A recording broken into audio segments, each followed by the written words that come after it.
rafetaay melokaan wu doy waar jaaxal na bépp góor bil nga xool ma jege si ma te def ma sa góor yëg-yëg bi may am si yow nekkul lu dul ak cofeel def ma sa dameel ñu ànd fii si géeju mbëggeel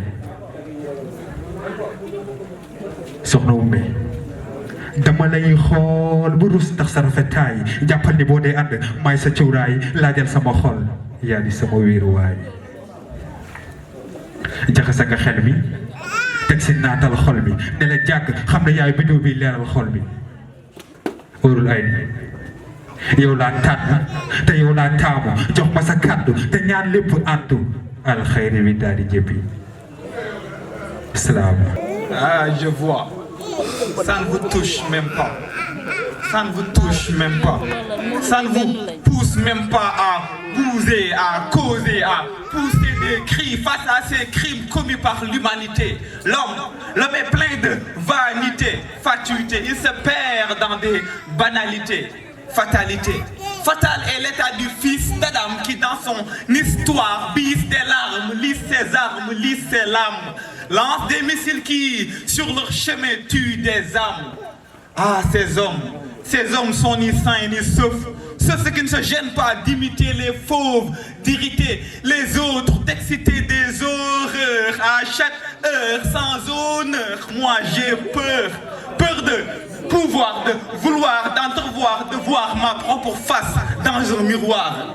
Peur de nier, de se fier.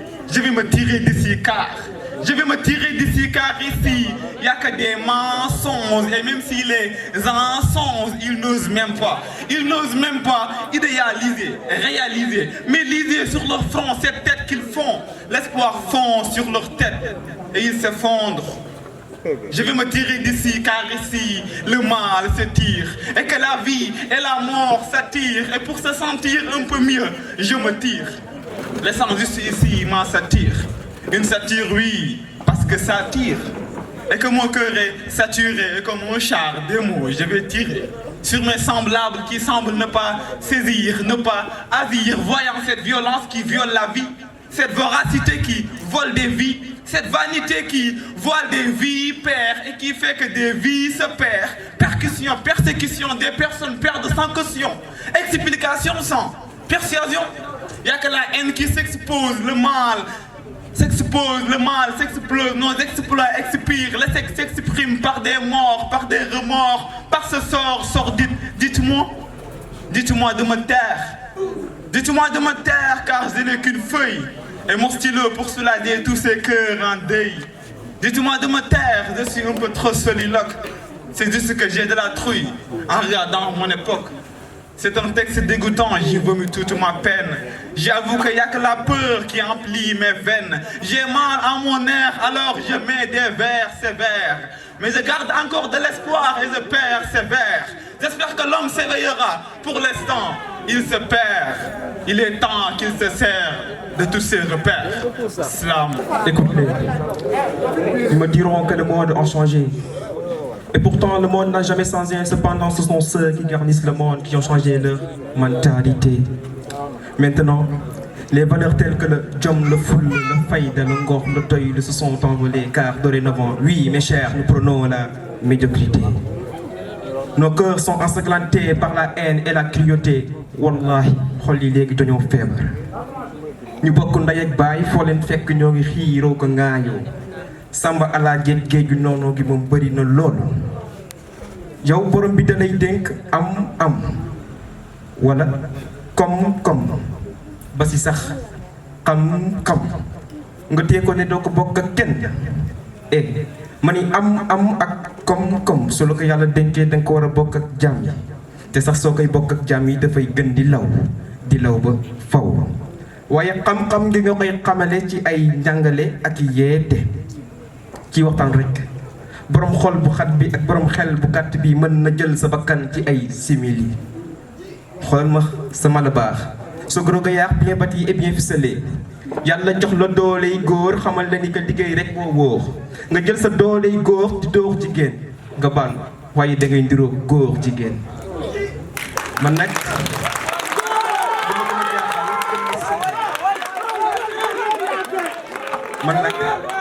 bi ma gën a jaaxal gën ma sonal gën ma tiital gën ma jommal ci suñu Sénégal mooy léegi ak bon dañ ko jël teg ko ci kaw a kaw di ko tiitaroo di ko safoo di ko ndamoo di ko këllamtikoo di ko bànneexoo moo tax duñ jub ci bu yaay yooyu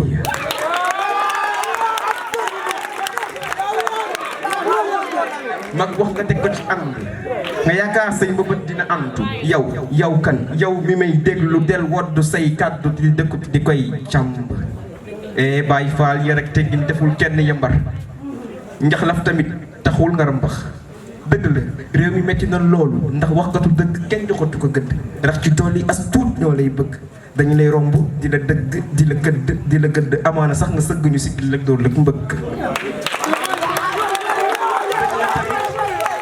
yoonu wut metti na loolu ndaxte bëri na xaaxaam ak i jam-jam waaye bul mës a fàtte yaa bëgg a wondoo xam-xam jamono gii mes chers jamono gii way jur yi yaratuñ ñu ndongo daara yi tayal nañ ñu moo tax valeurs yi réer nañ ñu malheureusement cette terre nouvelle est parsemée d'une jeunesse écervelée des cœurs ensanglantés des politiciens inconsidérés des parents étourdis et un peuple endormi. Mesdames et messieurs, j'ai l'honneur et l'immense plaisir de dire à tous ceux qui incombe le devenir et l'avenir de ce pays qu'il n'est jamais trop tard afin que nous ne puissions pas alanguir dans le pire des dégâts.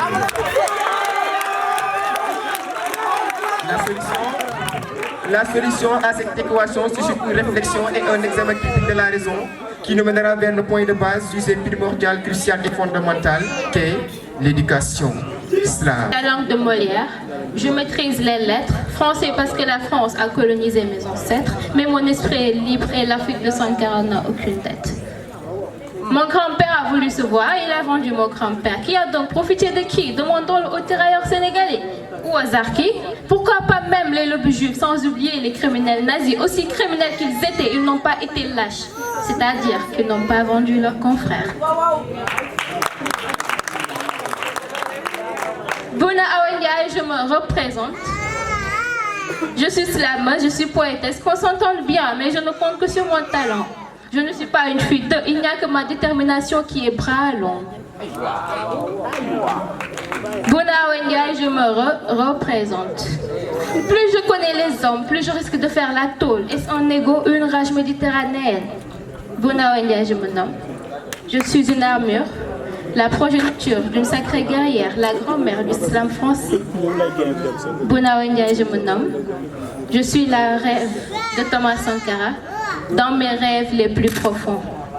Ils sont des stars, moi je suis un artiste. Je pratique un art triste. C'est pour cela que je ne suis pas là pour leur faire entendre ce qu'ils ne veulent qu'entendre. Slam.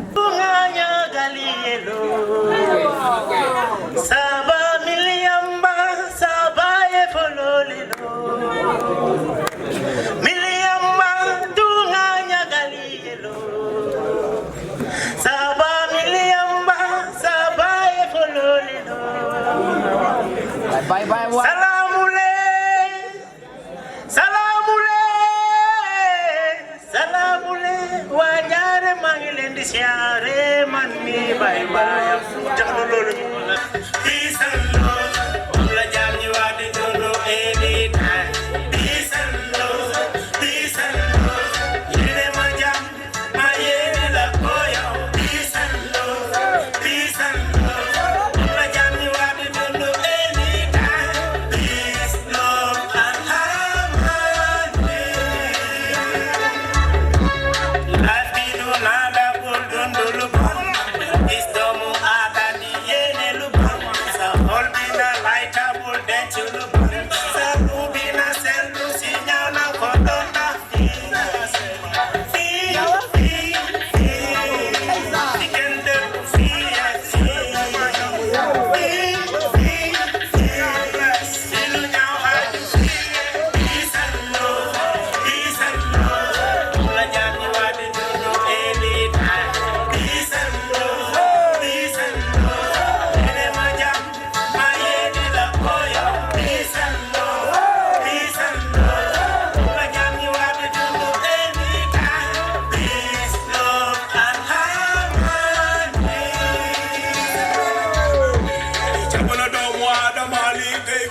liggéey ko mu dee jamono doomu aadama liggéey ko mu yàqu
li nga def nii de nice na mama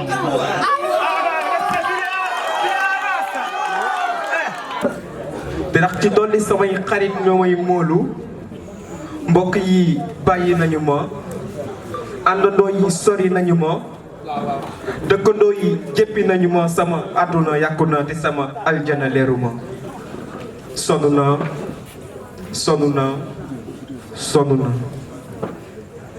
dem na ba nga xamante ni sàngara moo nekkoon sama xarit bàyyi woon naa julli muy mel ni duma doomu jullit waaye alhamdulilah bi ma amee yaay ju mel ni kii ba ma ñëpp dawee moo ma téye ba ma doon weet moo ma doon wéttali ba ma jóge ci jubali taxawaat ci xàll bi moo que le miséricordieux vous gratifie d'une longue et belle vie oui qu'il en soit ainsi moi, vous vous êtes battu avec cette armure si dure et laborieusement afin que ces maîtres des créatures vous procurent cette époustouflante progéniture.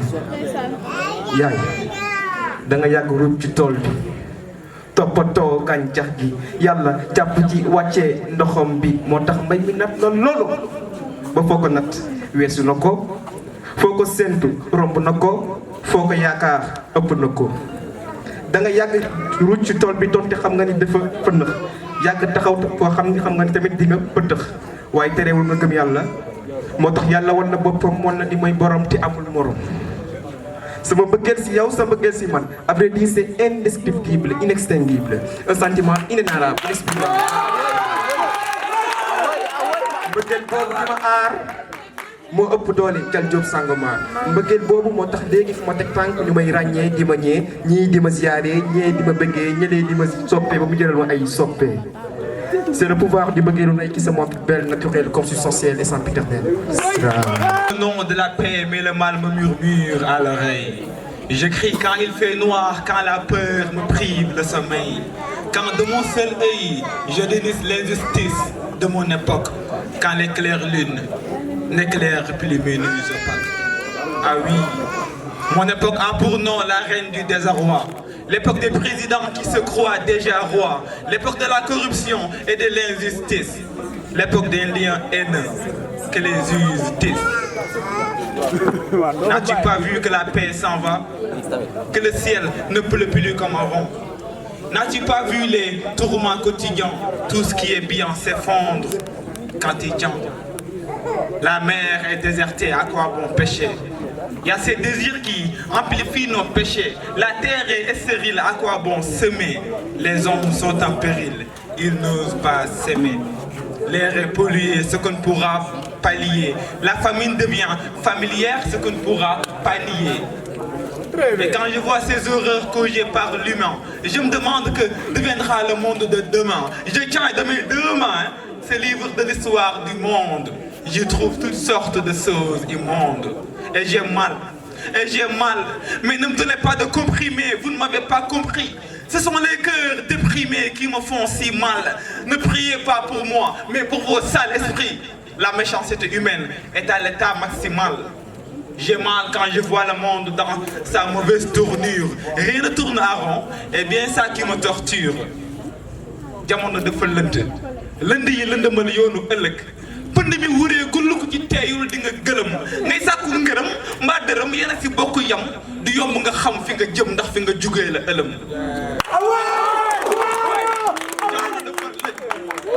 Jamono dafa lëj gisoo koo laaj ñi nga war a laaj ñoo njëkk a laaj sa baamu jaaxle ñi la jegee koy daaj boo bëggee baax la xamal ne peroy waaji. Bâtir un havre de paix à cette heure si triste, c'est le prix à payer pour que la terre subsiste. Soigner le mal par le bien, ça devrait suffire. Épargner les innocents et ceux qui devraient subir. Prendre les devants, étaler nos bannières, bannir l'air d'avant, vivre sans manière, sans manigance, juste vivre pour vivre, sans arrogance, que les cœurs se délivrent. Slam.